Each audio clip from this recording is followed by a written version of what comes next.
नमस्कार मैत्रिणींनो, welcome to my channel Rupali's kitchen and blogs. तर आपल्या चॅनलमध्ये तुम्हा सर्वांचे खूप खूप स्वागत आहे. आजचा ब्लॉग असणार आहे रेसिपी ब्लॉग, ज्यामध्ये मी तुम्हाला शेअर करणार आहे पोपटी मिरच्यांची एकदम झणझणीत आंबट गोड अशी मिरचीची रेसिपी. चला तर मग तुम्हाला सर्व साहित्य दाखवून देते आहे. इथे मी सर्व साहित्याचं नाव साईडला लिहिलेलं आहे. आपल्याला इथे काही मसाले घ्यायचे आहे. ते आहेत पोपटी मिरच्या, ज्यांना मी मधून कट करून घेतलेला आहे.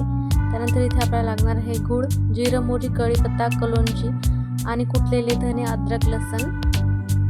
तर आता चला मग सुरुवात करूया आपल्या मिरच्यांच्या रेसिपीला.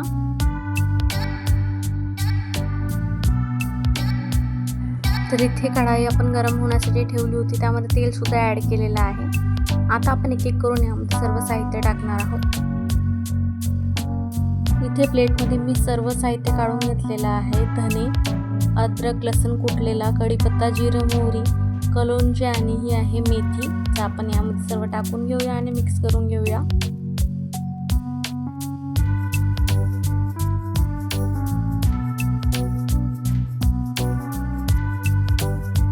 दोन ते 3 मिनिटं आपण इथे फ्राय करून घेऊया आणि मग त्यानंतर आपण यामध्ये मिरच्या टाकून घेणार आहोत.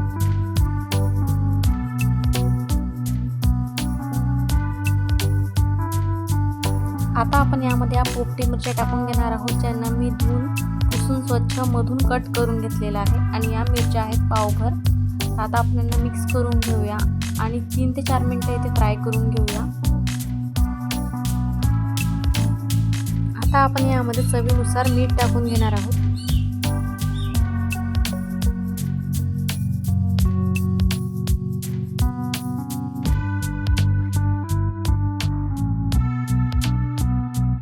आता आपण या मिरच्यांवर झाकण ठेवून यांना शिजू देणार आहोत, साधारण 3 ते 4 मिनिटांसाठी.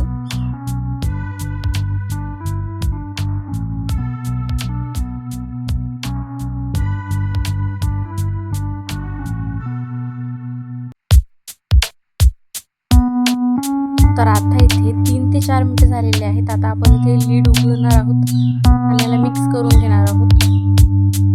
असेच मध्ये मध्ये मी इथे लीड काढून याला हलवून घेतलं होतं 1 ते 2 वेळेस. तर आता इथे 5 ते 6 मिनिटं झालेले आहेत मिरच्यांना शिजवून.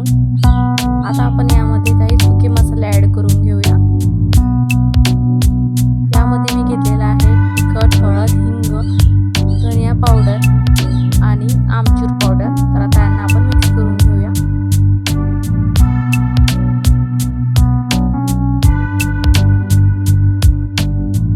आता आपण यामध्ये गूळ ॲड करणार आहोत.